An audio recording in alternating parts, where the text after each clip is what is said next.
1060 is definitely a mid-range budget card at this point, but it still plays games and it still plays them quite well.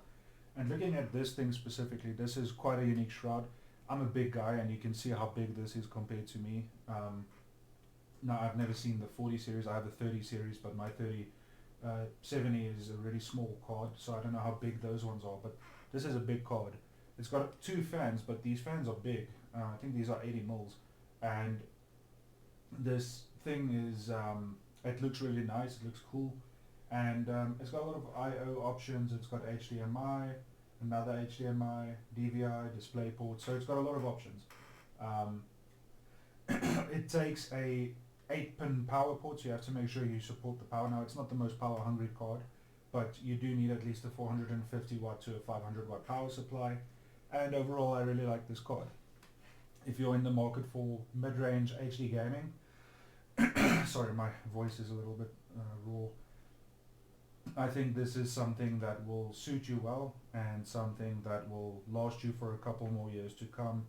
And there's no game that this card won't play at least medium. So yeah, it's a good option to consider if you're looking for just a fun gaming card and you have a decent screen. You can even reach 144 FPS if you have a high refresh rate screen and you want to play competitive games. So definitely recommend it. There's a lot of competition, of course. Some people are using the RX 580 8 gig cards. Now those aren't quite as good at this, but they do have that little bit of extra VRAM buffer with the extra 2 gigs. But it depends on what you want to do. If you only care about texture settings, then go for the higher VRAM. But if you care about overall settings, I think you should go with this card. And of course, it has the NVENC encoder from NVIDIA. So if you are someone that's looking to create content or build a workstation or something like that, this will also be relevant even now for situations like those. So overall, it's a good card. I would still recommend it, and if you can find one for the right price, I think you should buy it. Getting into the Red Dead Redemption 2 benchmark here, and of course we are running the MSI 1060 6GB. This is called the MSI Gaming X. It's quite a cool looking card. I know the screen is black because the camera is auto focusing the light, so you can't really see the computer, but you can. That's a bit better. You can see the MSI logo there. If you look inside the computer, you'll see it's got a nice light up logo, and so far it's doing quite well. It seems to be above 60 FPS for the most part, and this is running at HD, and it is running at high settings. So this is preset to high, and I must say I'm a bit surprised at the performance. I thought it was going to do a little bit worse, but it seems to be doing quite well. The GPU is at around 65 degrees Celsius. It reports to be only using about 6%, but I think that's incorrect. Also the wattage, okay, there the wattage is getting a little bit higher, pulling around 80 watts.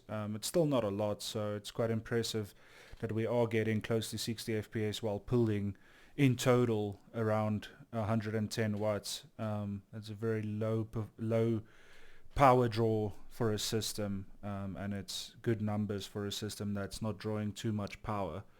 So yeah, let's see how it does in the scenes that have a bit more going on. But so far it's using around 4 gigs of video memory. This card has 6, and the CPU is at around 40 degrees Celsius. The CPU is working quite hard. It is only a quad core in this system, so it does have to work hard. And yeah, it's using around 10 gigs of RAM, but so far the FPS numbers are looking pretty good, considering that this is running at the high preset, and of course this is the outdated version of the game. I need to get this game updated pretty soon. I just keep forgetting to do it, and then when I get to my benchmarking, I realize that I haven't updated the game and that I'm running such an old version, and it does obviously affect performance. But regardless, I think it's a good result so far, and it seems to be around that 60 FPS mark.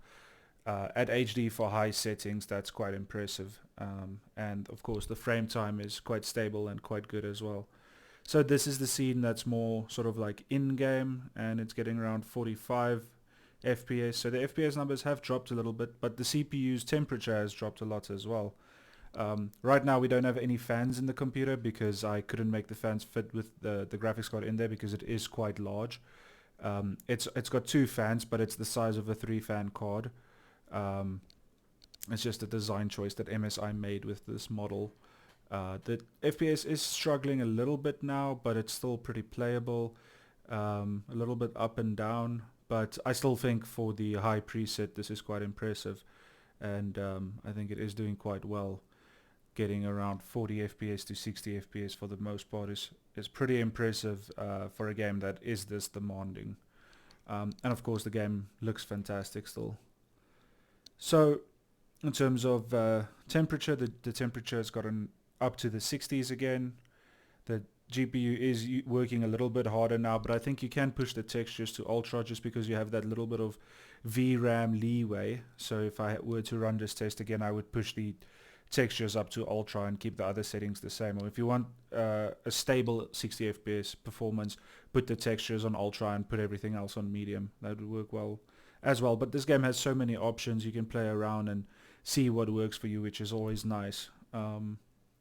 But yeah, I think it's a pretty good result. It runs well, it looks nice, and yeah, I mean this is overall quite a budget computer, so it's good to know that you can play AAA games at decent frame rates for budget pricing and budget components. So yeah, a good result I think, and the temperatures are quite stable. GPU is climbing a little bit, but do remember that usually you would have a lot more fans in a computer. This one only has the one fan right now, the back fan, so it does make sense that it is a little bit hot, and this computer shape is a little bit strange as well. So a really good result. Let's see what the average is. If I had to guess, I would think it is probably around 60, but I think it's a good result, and for the hardware that this is running on, I think it's very playable. I think it's restarting now, so let's just give it a second, and then we'll see what the average FPS is. This is of course one of those issues you will have when running a quad-core CPU. You know, your loading times will be very delayed. And this is running 20 gigs of RAM, but it's not the fastest RAM. I think it's 2666 megahertz, so of course there are upgrades that you could make. Okay, let's get out of the benchmark and see what the average is. Average is 63.9, so basically 64, maximum of 72 and a minimum of 51. That's actually a very good result and a very stable result. So with that said, let's move on. Okay, getting into Doom Eternal now, and this is running at HD high preset with VSync obviously set to off and no adaptive resolution or anything like that. This is all native, and let's see how it does. So far it's getting around 130 to 170 FPS, which is quite good. Usually I run this game on ultra, but I wanted to see what this card would do at high, and but I think even at ultra it will be similar in terms of performance. I don't think it will suffer a lot. This is of course a Vulkan title. I'm not sure if you can run this in DX12, but obviously you can run it in Vulkan, and Vulkan always performs really well on modern hardware. So as with a lot of esports titles, this usually runs on a really high frame rate with any halfway decent hardware. So yeah, it's constantly above 150. It hasn't really dropped below that, and I think it's doing quite well. The GPU temperatures are closer to 70 now, but as I said previously, there aren't really any fans in the computer here, so that makes a little bit of sense. And as for the frame rate, it's close to 200 for the most part, so I'm pretty happy with that. I think it's a good result. The card is using around 4.5 gigs of video memory. It's not working too hard. Again, I think you can push those textures probably to ultra, but yeah, overall I think this is a really good result because this is now like an action area and it is still getting 100 and above. So yeah, I think this card definitely plays this game quite well. I remember here being a lot more enemies. I might have put the difficulty on easy. And of course Doom is just such a fun game, even now. Yes, constantly getting 100 to 200 frames, which is an excellent result. And yeah, I'm really happy with it. Um, not too much else to say. I just want to get outside and see what the performance would be like outside, because that's a little bit more demanding. Of course, there are quite a lot of enemies here and a lot going on, so that's also pretty demanding on a computer's hardware, but that can be more on the CPU as well, which in this case does matter. I think this is a good pairing for this graphics card because most people would run an older Ryzen chip or maybe like a 6th, 7th gen Intel chip with a card like this. So I think this does make for a fair comparison to what most people would use when they do use a card like this. But yeah, let's get outside and see what happens with the frame rate and the usage numbers when we do get outside. I'm just going to skip this. Okay. Dropped below 100 for the first time, so that's interesting. But still getting 100 to 200 constantly. Yeah, and the game looks fantastic. I think it's a really good result. Really happy with it. It'll definitely play Doom pretty easily. Good result. Let's move on to the next one. Okay, getting into the Shadow of the Tomb Raider benchmark here. And right off the bat, the result is pretty good. Getting around 90 FPS. I think this will drop a little bit, but a good starting result there. Using around 5 gigs of video memory and around 8 gigs of RAM. GPU's at 65 degrees, CPU's at 45 degrees, and it has been, an hour or so since we started recording, so these components are nice and warm now, and everything is running quite well. Still only pulling around 110 watts, so that's very impressive, and overall, this seems to be quite a good result. Dipping a little bit now because of the CPU struggling to handle the crowd there, but in terms of the graphics card, it is doing quite well. Okay, the forest scene starting out with a high frame rate again. As we lower into more foliage dense areas, the frame rate will drop slightly, but this isn't the most difficult scene to render. CPU and GPU are working quite hard, so not really a bottleneck to speak of too much. Maybe a little bit on the CPU.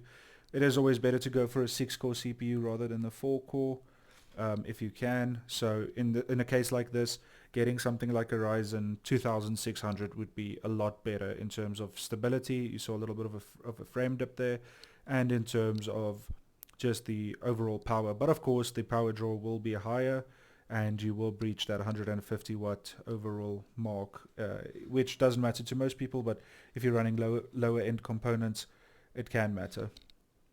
But back to the graphics card itself, I think the card is doing quite well. This scene is going to take a little bit to load because, again, the CPU is struggling a little bit. It's a little bit slow and a little bit old, but in terms of the graphics card, I think it's handling this test quite well. Hasn't really dipped below 40 yet, and overall I think it's quite high. Overall I think the average is probably around the 70s. The frame time is pretty stable as well, and everything is running quite nicely. If I don't know what graphical settings a console would run this game at, but let's say, because this is running on high, this is HD high, I don't think I said that.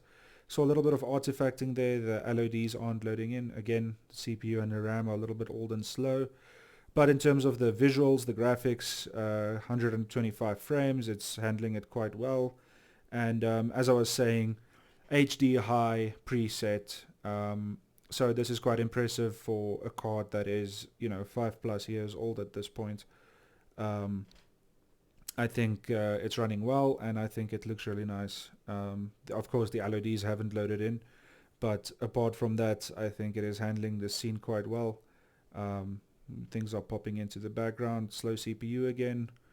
But, you know, in terms of the actual graphics card and the visuals, um, never going below 40 really, and the frame time has always looked pretty good. So I think it's a good result, probably a console equivalent result. And if you can pick up one of these graphics cards for a good price, I would say go for it. So, good result. Let's talk about it with our little bar graph. Let's do it. Okay, that was it for the testing for the MSI 1060 6GB Gaming X. Now, I think you'll see I look a little bit differently. I technically did those tests a couple months ago, and I just never had time to put out the video. So today I needed to do like a short little video. Didn't have a lot of time for filming, so I decided to just put out that video and just finish it up quick. So just quickly going to talk about the result, and yeah, I think it's a good result.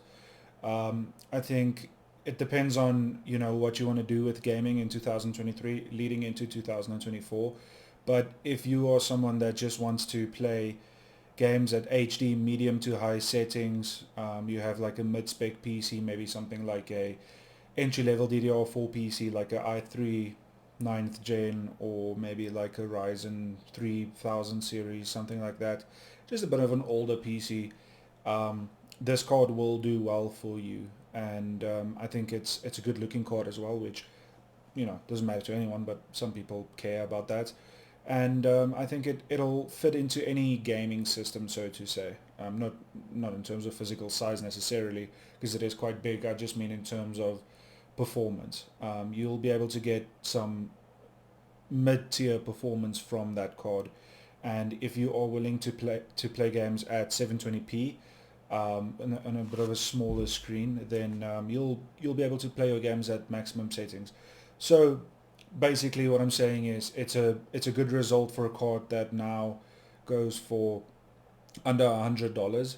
You could probably get it for around $80. I don't know, it's different in South Africa, but cards are still quite expensive here. But I know in America it's quite cheap, so you could probably get it for like $60 there. And at that point, you know, at that price point, it's definitely worth it. So with that said, just a quick finish to the video. Just wanted to say that I think it's a good card now still. And if you just want to play games, then yeah, if your budget is limited, if let's put it this way, if I had to choose between a RX 570 or 580 or the 1066 gigabyte, I might go for the 1066 gigabyte. So that tells you everything that you need to know.